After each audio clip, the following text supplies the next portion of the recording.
दोस्तों, क्या आप जानते हैं जहाज, मैप और गाइड को चाइनीज में क्या कहते हैं? कॉफी और कोला कैसे कहते हैं? और बीजिंग डक क्या है? इस सबक में हम सीखेंगे इसी तरह की दो कैरेक्टर्स वाली वोकैबुलरी, खास तौर पर टोन सांदी का उसूल। तो आइए शुरू करते हैं। कॉफी को चाइनीज में ख फई कहते हैं। ख भी फर्स्ट टोन के साथ और फई भी। ख फई, ख के करेक्टर में खऊ और ताकत के रेडिकल इस्तेमाल हुए हैं और फई के करेक्टर में भी खऊ और गलत के रेडिकल इस्तेमाल हुए हैं। दोस्तों, खऊ यानी माउथ रेडिकल अगर किसी करेक्टर के स्टार्ट में आ जाए तो उस करेक्टर की सिर्फ आवाज़ बाकी रह जाती है, यानी खा फई कॉफ़ी ही का चाइनीज़ वेरिएंट है। इसी तरह कोका कोला या कोला को चाइनीज़ में खला कहते हैं। ख में थर्ड टोन इस्तेमाल होती है। इसके करेक्टर में जैसे मर्द का मुंह खुला हो और ये मे बी और मुमकिन के मानों में इस्तेमाल होता है। फोर्थ टोन के साथ ल का मतलब खुशी है। इस तरह खला कोला का चाइनीज वर्जन है। अगला लफ्ज है खाओ यानी रोस्ट डक। थर्ड टोन के साथ खाओ रोस्ट को कहते हैं। इसके करेक्टर में आग और पुराना के रेडिकल्स हैं। जैसे आग पर कोई चीज़ रख दो तो वो रोस्ट हो जाती है। फर्स्ट टोन के साथ या डक को बोलते हैं। इसका करेक्टर ऐसा है जैसे पहला परिंदा बत्तख ही हुआ हो। खैर, रोस्ट डक से याद आया, चाइना में बीजिंग रोस्ट डक बहुत मशहूर और लजीज है। जैसे हमारे यहाँ कराची हलीम और लाहौरी चने होते हैं, इसे चाइनीज़ में पाइचिंग खाओ या बीजिंग रोस्ट डक कहते हैं। इसी तरह की एक पुरानी डिश चाइनीज़ हॉट पॉट या खुओ कुओ भी है, जिसमें बारीक कटा हुआ गोश्त, पत्तों वाली सब्जियां, मशरूम, सवियां और अंडे वगैरह होते हैं। थर्ड टोन के साथ खुओ आग को कहते हैं। इसका करेक्टर भी जलती आग की तरह दिखता है। फर्स्ट टोन के साथ कुओ बर्तन को कहते हैं। इसके करेक्टर में जैसे बर्तन के मुंह में सोना रखा हो। हुओ कुओ हॉट पॉट। नक्शे को चाइनीज में तीथू कहते हैं। बहुत ही आसान। फोर्थ टोन के साथ ती जमीन को कहते हैं। इसके करेक्टर में जैसे जमीन में बहुत कुछ हो। इसी तरह सेकंड टोन के साथ थू नक्शे को बोलते हैं। इसके करेक्टर में जैसे एक बाउंड्री के अंदर आप जगह जगह फिर सकते हैं। तीथू मैप या नक्शा। एरोप्लेन के लिए फई ची यूज़ करते हैं। फर्स्ट टोन के साथ फई उड़ने को कहते हैं। इसका करेक्टर भी उड़ते हुए परिंदे के जैसे है। फर्स्ट टोन ही के साथ ची मशीन को कहते हैं। इसके करेक्टर में जैसे मशीन से दरख्त को टेबल बना दे। दोस्तों, चीनी लोग पेन की जगह ज़्यादातर ब्रश पेन यूज़ करते हैं, जिसे माओ पी कहते हैं। सेकंड टोन के साथ माओ बालों को कहते हैं, क्योंकि ब्रश पेन बालों से बना होता है। थर्ड टोन के साथ पी पेन को कहते हैं। इसके करेक्टर में जैसे बांस को तराश के बाल की तरह बारीक पेन बनाया गया हो। माओ पी पेन। ईयरफोन या हेडफोन को आर्ची कहते हैं। थर्ड टोन के साथ आर कानों को कहते हैं और फर्स्ट टोन के साथ ची मशीन को कहते हैं। इस तरह ईयरफोन को कानों की मशीन या अर्ची कहते हैं। दोस्तों, आपने नी हाओ तो सुन रखा होगा। जी हाँ, हेलो को चाइनीज में नी हाओ कहते हैं। नी मीन आप और हाओ मीन अच्छे। नी हाओ मीन्स आप अच्छे हैं। यहाँ पे नोट करने की बात यह है कि नी और हाओ दोनों पे थर्ड टोन है। नी हाओ।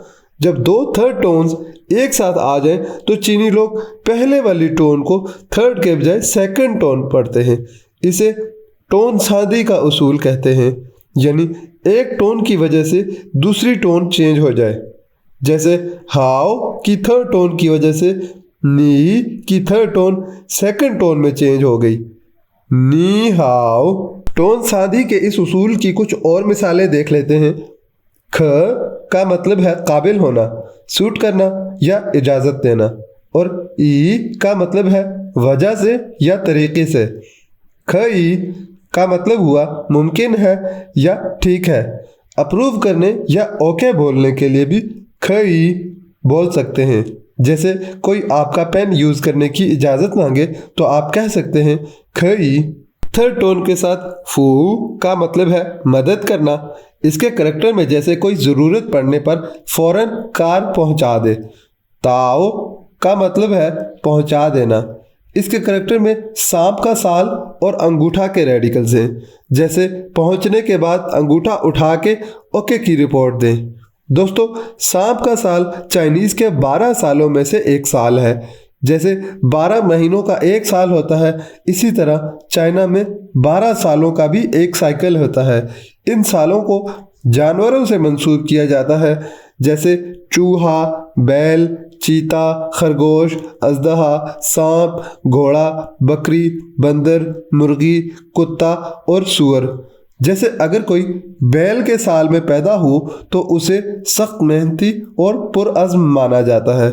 इस तरह फू ताओ का मतलब हुआ गाइड करना या पढ़ाना। श्याओ छोटे को कहते हैं और चिए बड़ी बहन को कहते हैं। श्याओ चिए यंग लेडी को कहते हैं। पुराने ज़माने में अमीर ख़वातीन को श्याओ चिए कहते थे। अब इस लफ्ज़ की जगह मैन्यू जैसे अल्फाज ज़्यादा बोले जाते हैं। दोनों करैक्टर्स में थर्ड टोन होने की वजह से श्याओ को सेकंड टोन के साथ पढ़ेंगे, श्याओ चिए। इसी तरह खोऊ मुंह को कहते हैं और यू ज़ुबान को कहते हैं। खोऊ यू का मतलब है बोली या स्पोकन लैंग्वेज। इसमें भी खोऊ की थर्ड टोन को सेकंड करके पढ़ेंगे, खोऊ यू। ग्रामर के लिए चाइनीज़ में यू फा का लफ्ज़ है। यू ज़बान को कहते हैं और फा कानून को। इसके करैक्टर में पानी और ज़मीन के रेडिकल्स मौजूद हैं। इस तरह यू फा का मतलब हुआ ज़ुबान का कानून या ग्रामर। इसी फा को फ्रांस के लिए भी इस्तेमाल करते हैं। ऐसे में फा यू का मतलब हुआ फ्रांस की ज़बान या फ्रेंच।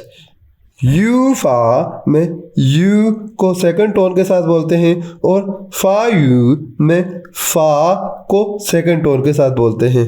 थाओ डिमांड करने को कहते हैं। इसके करैक्टर में बोलने और अंगूठा के रेडिकल्स हैं।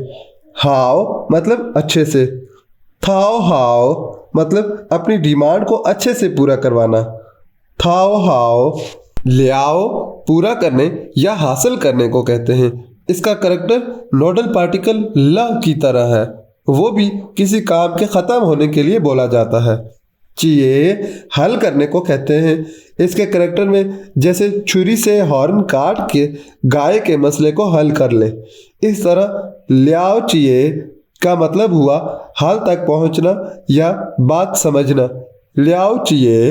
यो चाइनीज़ में दोस्त को बोलते हैं और हाओ अच्छा। यो हाओ यानी अच्छा दोस्त। इसमें भी याद से यो पे थर्ड टोन होने के बावजूद टोन सादी का इस्तेमाल करेंगे और सेकंड टोन के साथ बोलेंगे, नहीं तो दो थर्ड टोन्स एक साथ बोलें तो थोड़ा अजीब लगता है। यो हाओ यू बारिश को कहते हैं। इसके करैक्टर में जैसे आसमान से बारिश के कतरे गिर रहे हों। सन छतरी को कहते हैं। इसके करैक्टर में जैसे कोई बंदा छतरी के नीचे खड़ा हो। यू सन यानी बारिश की छतरी। यू को सेकंड टोन के साथ बोलेंगे और सन थर्ड टोन के साथ। यू सन। एक आखिरी मिसाल देख लेते हैं। शोऊ हाथ को बोलते हैं और प्याओ नापने वाला आला या मीटर को बोलते हैं। इसके करैक्टर में फूटना और कपड़ों के रेडिकल्स हैं। जैसे दर्जी कपड़ों के जोड़ों के दरमियान मीटर टेप से लंबाई नापता है। इस तरह शोऊ प्याओ हाथ पर नापने वाली चीज़ या घड़ी को कहते हैं। शोऊ को सेकंड टोन के साथ और प्याओ को थर्ड टोन के साथ बोलेंगे। शोऊ प्याओ।